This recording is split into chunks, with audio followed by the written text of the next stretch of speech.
Ciao guys, welcome to another episode of the Personal PR Show.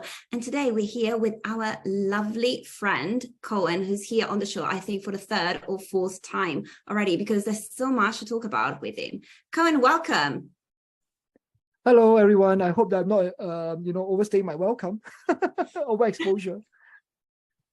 Yes, Coen's going to be here at least once a month. We already have a topic for next month, right, Coen? Yeah. Marie-Louise is like, oh, yes, okay, when exactly? We don't know the date yet, but we know the topic. And it's going to be about panels, Marie-Louise. But today we're going to talk about how to be an agile conversationalist. But before we get started, Coen, I would like to welcome Marie-Louise as well, who's a member of the Zoom audience today. So some people are following us on Facebook, and some people even join us here on Zoom, which is amazing. Thank you so much for joining us today, Marie-Louise. Thank you. I had muted myself, but... Okay, awesome, perfect. So you are going to stay here with us on Zoom. I'm just going to remove you from the spotlight for a second, but then I'll bring you so that back. You can think of yourself as someone. But then I'll bring you back.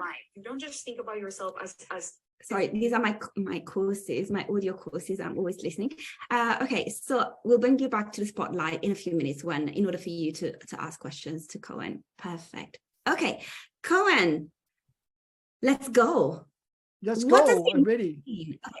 First of all, you said that you are tired 2 minutes ago. Why? Because it's 6 p.m. in Singapore.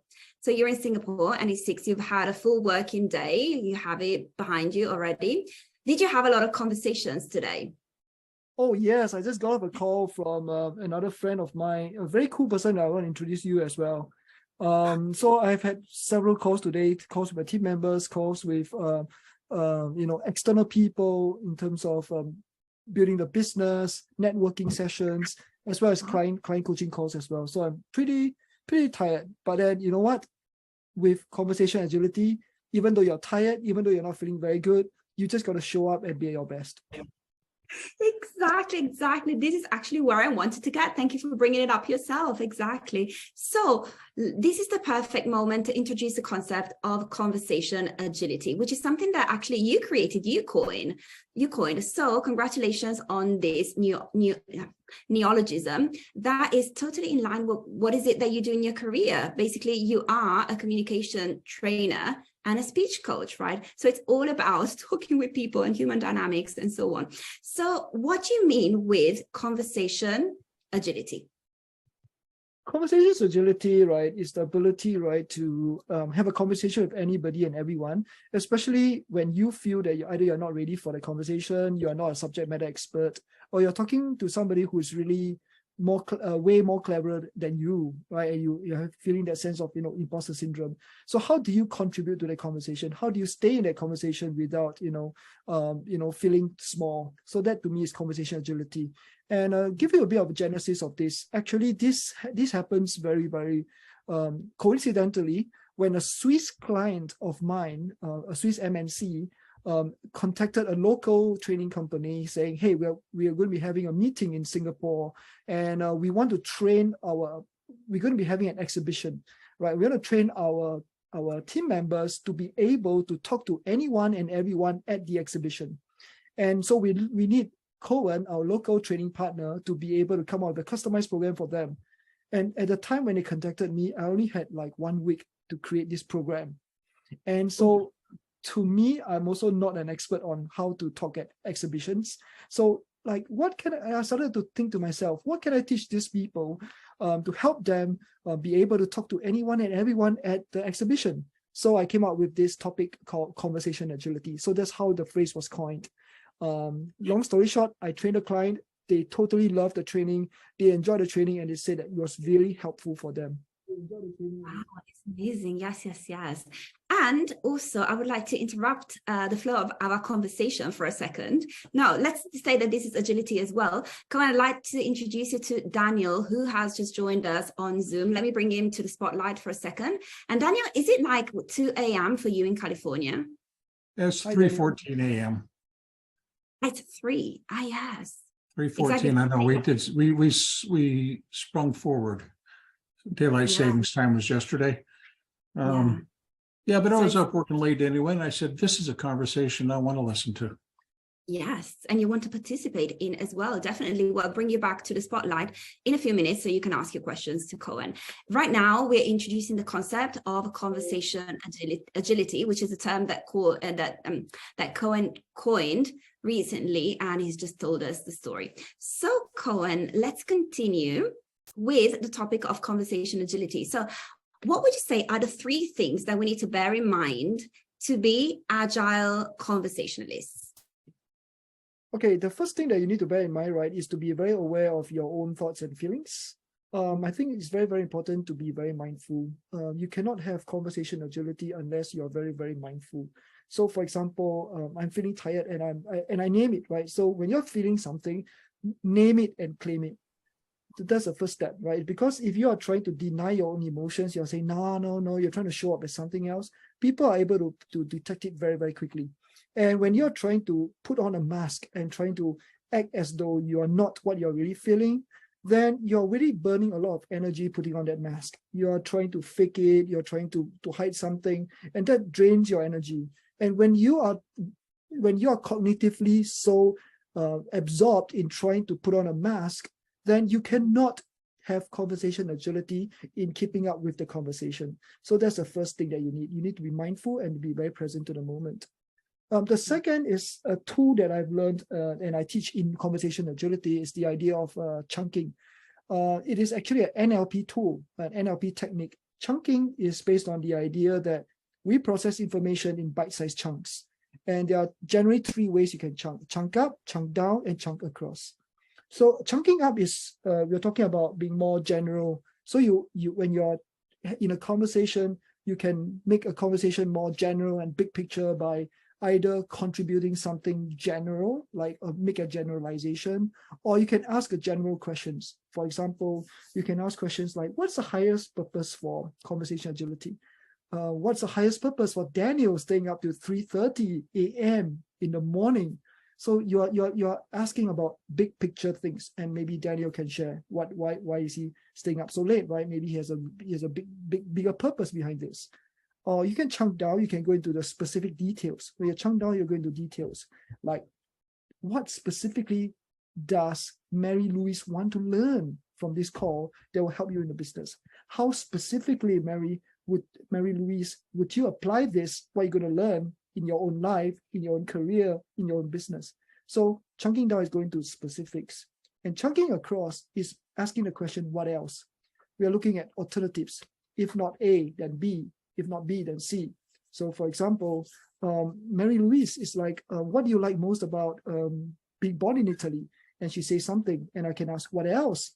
Anything else? So when I have these 3 directions of chunking up, chunking down, chunking across, I always have that agility to change the direction of the conversation according to my level of interest, my level of curiosity, my level of comfort, but most importantly, my conversational partner's willingness to share. If I can see that the person is a little uncomfortable about something, I can very quickly change the topic by chunking across. Or I can just chunk up to, talk about something more open-ended and big picture so that it is not so uncomfortable for the person. So that's just the second element of conversation agility. Wow, this is amazing. Were you going to say something? Have I interrupted you? No. No. Okay. So, Coen, what do you think? Shall we put into practice the chunking up and down and across with Mary Louise and Daniel? Shall we bring them to the spotlight? Sure. Awesome. Okay. Mary Louise, welcome back to the spotlight, and Daniel as well. Coen is all yours, or Coen, the other way around, maybe Mary Louise and Daniel are all yours for a demonstration of the chunking up and down and across. I wasn't expecting this, but I'm very happy to interact with Daniel and Mary Louise. You have questions for me, you can feel free to ask first. Yeah. Okay, well, I'll let Mary Louise go first because she was here before me. Ladies first. Okay, well, I just wanted to start off by saying that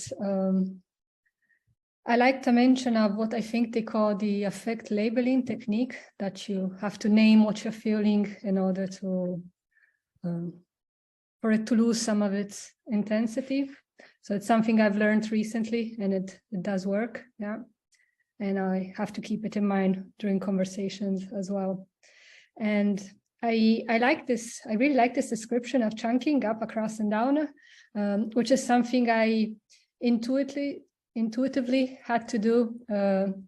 I worked for a while as a journalist and then as a language teacher, and I had to deal with a lot of people of all ages, different backgrounds, and I just had to really learn to communicate with people that were so different.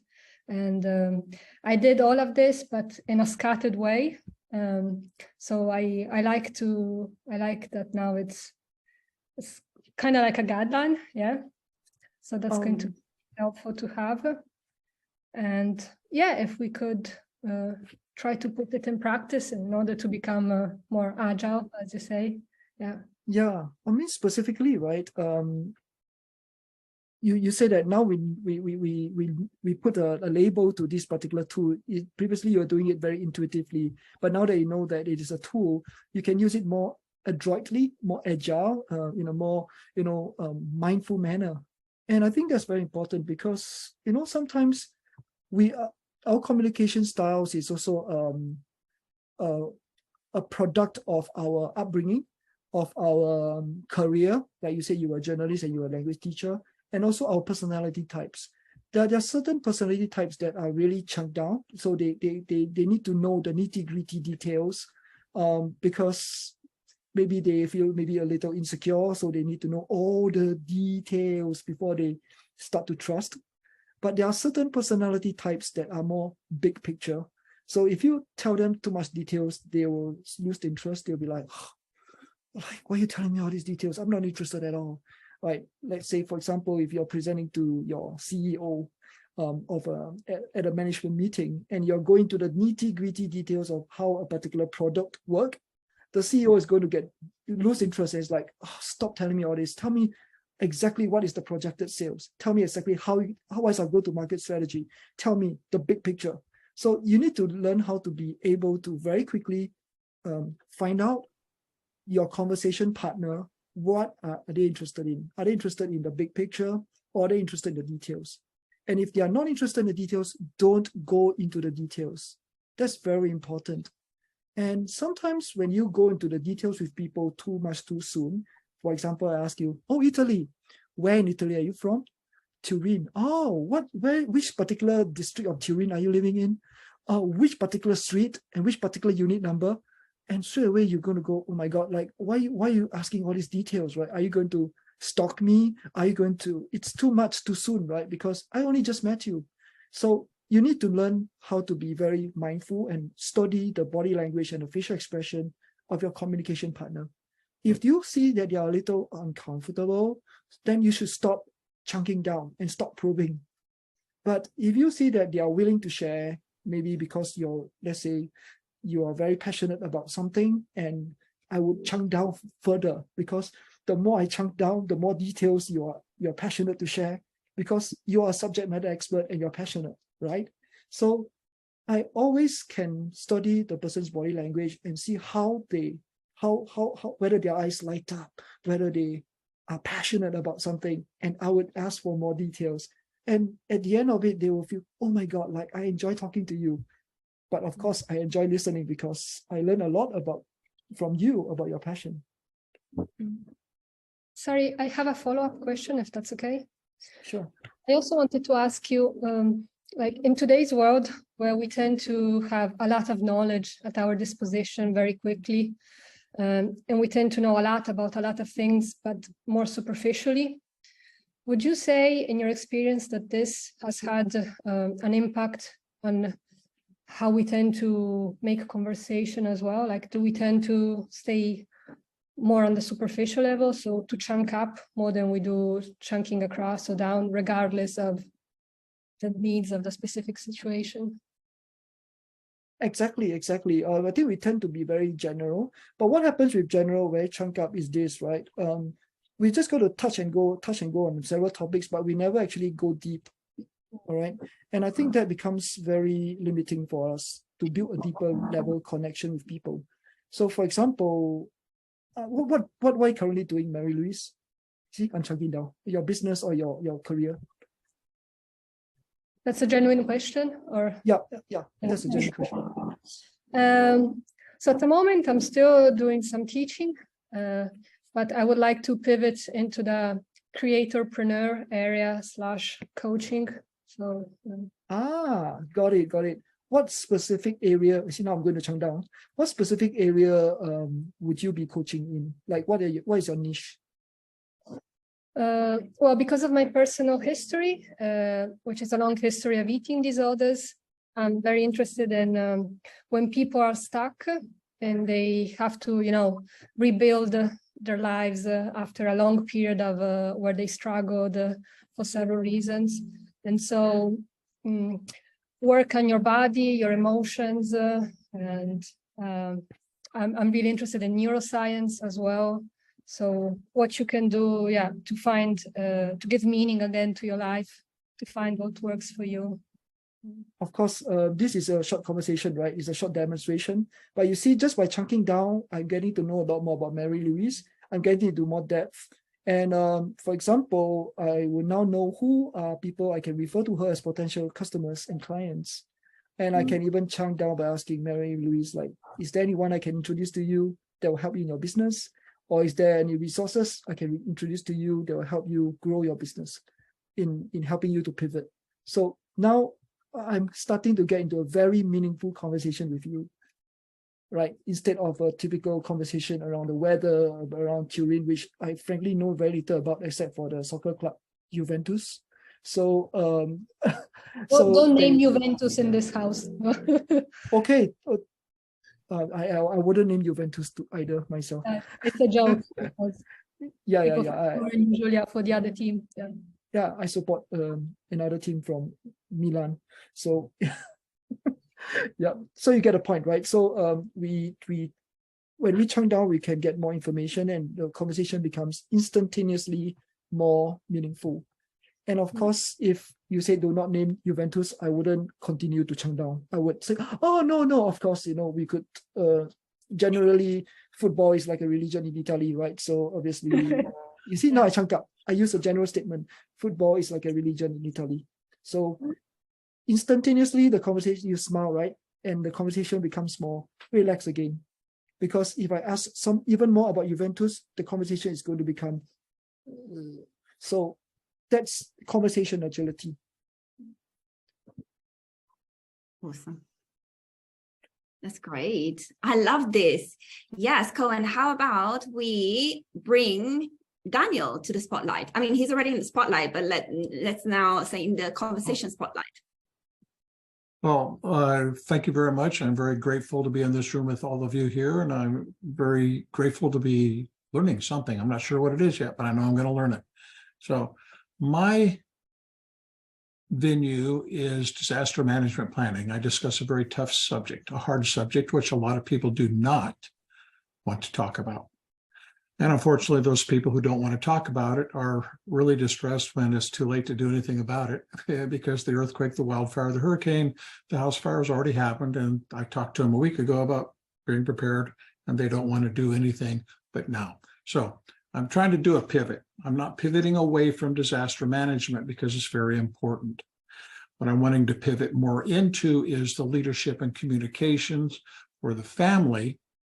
And then that way I can bring up disaster management, because a leader will want to protect their family.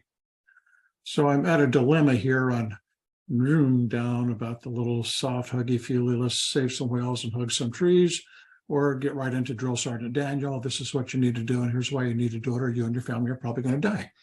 Now, those are two different conversations there. The hug the tree, save the whale conversation is fun if just getting the conversation started, but it's not going to keep you from burning your house down. It's not going to prepare you to evacuate if you need to. So that's where my chunking up and down is getting sort of sideways in a way, because I'm not losing control. I'm just not being able to control a conversation well enough to get a person to see the light and get them to either go, yes, I want to talk about this more, as opposed to going, la, la, la, la, la, la, la, la, la. And yes, I have had people do that to me. So that's where my dilemma is. How to be the guy who wants to help people and save them when they don't care to be saved. Okay, let me do a very quick demonstration for you, okay? You generally chunk up to get agreement, and you chunk down to get commitment. You may want to write this down, all right? You chunk up to get agreement, and you chunk down to get commitment. So what do I mean by that? Okay, if I ask a room of 20 people, how many of you have a smartphone, own a smartphone? How many people do you think will raise their hands? Just raise your hands if you do have a smartphone. I do. Oh, smartphone. All of us. Yeah, so if I ask a room of 20 people, chances are 20 people raise their hands, right? It's a 100% agreement. So smartphone is a general term. That's chunk up. But if I were to ask a room of 20 people, how many of you have a Samsung phone? Raise your hands. Only I have a Samsung phone, right? So now the agreement has gone down from, on the evidence of this, from 100% to just 25%. So you always want to start a conversation by chunking up, because at the start, you can get agreement, you can find commonalities, and you can find alignment around something that's chunking up. So I think you correctly mentioned something about this. People in this world will spend money on two things. One, to improve something, or two, to fix a problem. Or three, actually the third thing is to prevent a problem. So you belong to the third category, which is preventing a problem. So knowing exactly what you're selling is very important. I see the book behind you, right? Family Urban Disaster Planning. I love it. And you wrote the book. Well done. Congratulations. Yes, I wrote the book on the subject. That's right. Fantastic, fantastic. So what you want to do is you want to chunk up by getting agreement by people, right? If people are not able to protect themselves, or if people cannot prevent something from happening, what is the price that they are paying? The price you're paying is not having a peace of mind. What you're selling is a peace of mind. Well, what you're selling is an identity as well. Well, I hear you saying, and I've asked that question to several people, what is the price you're going to pay if you refuse to do anything? Now, we could get in a long 15-hour discussion about the answers I get, but the key issue is when the majority of the people, and I'm talking maybe 70, 80% of the people just don't want to have that. They refuse to have that conversation. Let's just put it that way. I know they have it in here. I know they must be having it in there, but they must be either in denial or in so much refusal that they have to do something, because as you and I both know, these people will spend more time planning the summer vacation than they will how to evacuate the house if there's a fire. And I know it's more fun that way. Well, yeah, the vacation is much more fun, but that's where my dilemma is. That's why I'm trying to, what I hear you saying is let's get them all into some sort of agreement right now to lighten the load and everything, and then we can start whittling down a little bit to find that niche group of people that actually needs the services and get them to raise their hand. Another way to align people will be around identity. Okay, when you talk about family disaster planning, what you've got to ask yourself at a very chunk up level, at a very general level, what do head of families want? What kind of identity do they have? Usually the identity will be around provider, protector, mentor, role model. So you are trying to create identities that people fit into. So now you can get people to agree around this high level identity. Because why? You see, a person's identity, whether is it the identity that the ideal identity they have of themselves, or the identity that people around them see them as, is extremely important. And identity drives a set of philosophy, belief systems, mindsets, decision-making, actions. Identity drives all of those things. So you want to maybe create a sort of a kind of archetypal energy. Is like, what kind of a parent are you? What kind of a father are you? What kind of a mom are you? Are you a provider? Are you a protector? Are you a role model? Or are you the soccer mom, right? The fun one.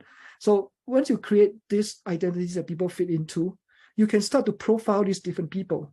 And people who profile themselves as protector will be your ideal clients. Okay, so let them tell me who they are. And then that way I can move my program to more suit them.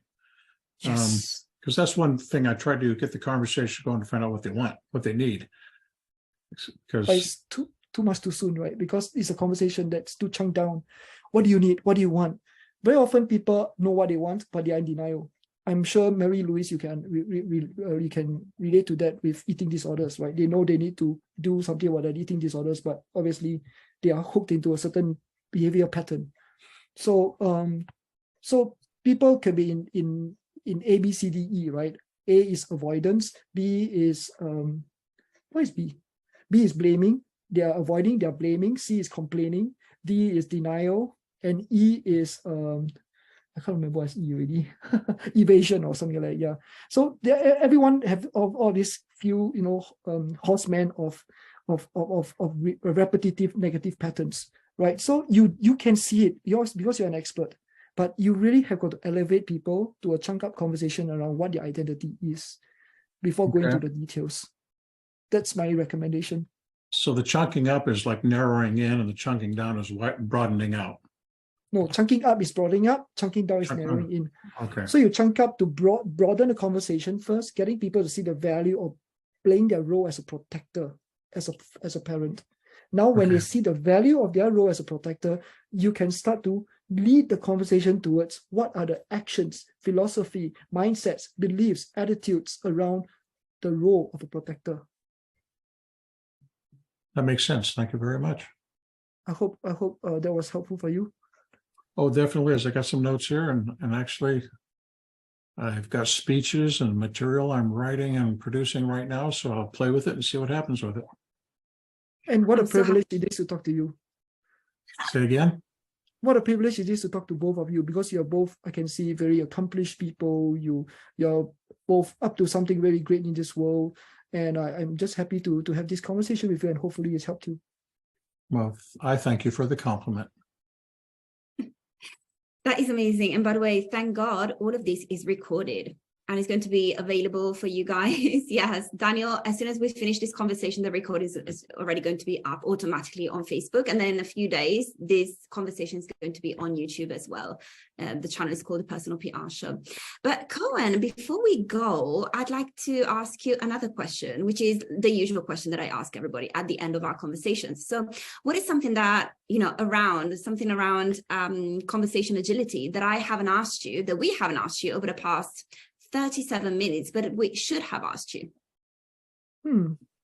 Wow. I just want to contribute one more final thing about conversation agility. I think it's about learning. Conversation agility is also having a learning agenda in a conversation. Very often we go into conversations with the agenda of performing. When we have a performing agenda, it's always going into the conversation trying to show how smart we are, trying to be the smartest person in the room. And when you are trying to be the smartest person in the room, you have absolutely no agility to speak of. Why? Because you are locked into this spirit of having to perform. And of course, if you are not performing as well as you think you should be, then you have this imposter syndrome around it. Like, oh my God, like what will happen if I'm found out? What will happen if they know that I was a fraud after all? So it's very important to go into every conversation with the learner's agenda, saying, okay, great, I may not be the smartest person in this room, but what can I learn from this conversation? Because then that will lead you to ask the right questions. You will guide your questions, your curiosity, your humility, and having that kind of that kind of mental state is extremely important, because people can pick up from you straight away that you saw the questions I was asking Daniel. I was curious about Daniel. I wasn't trying to demonstrate that I'm worth staying up until 3:30 a.m. for. I was just trying to really know Daniel, having a genuine interest in the man himself. I was interested in the trophy as well, like what trophy is that, right? So I'm interested in a lot of things, right? So going into every conversation with a learner's agenda is key to conversation agility. Yes. Oh, I gotta love this. Yes. Okay, I'll tell you what the trophy is. It's us. the Hope Award. You know what hope means? Help one person every day. And I was at a mastermind in Phoenix on the 7th, and it's a large group of people from all around the world, and they awarded me the Hope Award as the person in their group that this year has been forefront of helping people. So help one person every day. Oh my God, was that Chris and Jen? Say again? Was it? Yes, it was Chris and Jen. Yeah, I'm in their mastermind. Super Connector. Yeah, that's where I was in Phoenix on the 7th. Good. Oh my God, I'm in talks to join that mastermind as well, by the way. But I'm in another mastermind right now, so I have to finish that one first. Well, Sorry, guys. Like well, a side There note. you go. There you go. Just by chunking down and talking about Get the in it. trophy, just by talking about that trophy, another conversation has opened up. Yes, That's exactly. conversation agility. Absolutely. This is so good. So good. We will be mindful of how we, let's say, the direction that we give conversations now with our questions. So before we ask a question, then would you recommend, like, nearly before we ask any question, we should think about chunking up, down, and across? Or is it maybe advisable in just particular contexts? Or should we always be present and always think about the intention, like decide the intention that we have before we ask a question? First of all, right, like I said earlier on, naming your emotions and being mindful gives you emotional agility. Learning to chunk up, chunk across, chunk down gives you the mental and intellectual agility. And finally, having a learner's mindset will ensure that you always be a fun person to have a conversation with, because if you come from a performance agenda, you are trying to be one up over other people. You're trying to demonstrate you're better than the other people. And that makes you a very unlikable person to talk to. So I'll just be direct and honest. So basically emotional agility, intellectual agility, and finally just having interpersonal agility, just be a nice guy to be with or nice lady to be with, is the three keys of conversations and agility. So I would say that all three plays a part. It's like a three-legged stool, but without getting too technical, just learn chunking. For me, I reached a level of unconscious competence.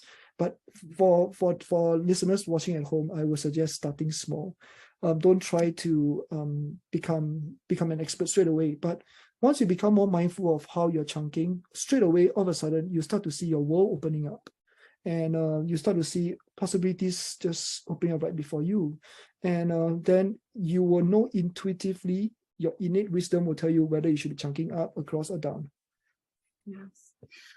Coen, this has been amazing. I am so happy that you come to the Personal PR Show every single month. I know that we already have a topic for next month, which is panels, being a panel guest and a panel moderator as well. But then probably in May, we will have to talk about conversation agility as well, because we've learned so much with you today, but I feel still that compared to everything that you know and master, we have just scratched the surface. Oh my God, like you are a wealth of experience. Yeah, see, Daniel as well, is like we have to squeeze all the knowledge out of you.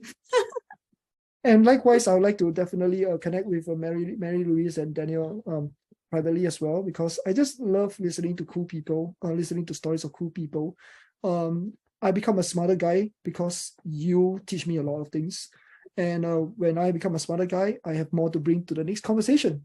So I look forward to our conversations privately. Thanks for coming on. Thank you so much, Coen. So we look forward to the next conversation that we will have next month. And in the meantime, take care. Thank you so much again. Thank you, Marie-Louise and Daniel. You can connect with me. Jessica. Yeah. You can connect with me here. Excuse me? You can connect with me on LinkedIn, on Instagram, and on my website. Yes, and in the personal PR group as well. Of course, I'm going to tag Chair is going to tag everybody, and then of course we can follow Coen on. This is your website, the first one. Then there's LinkedIn. You're a LinkedIn influencer. You have so many followers. It's crazy. And then on Instagram as well, you have loads of followers too. So we should follow you everywhere, Coen, as I do already. Thank you. Cool.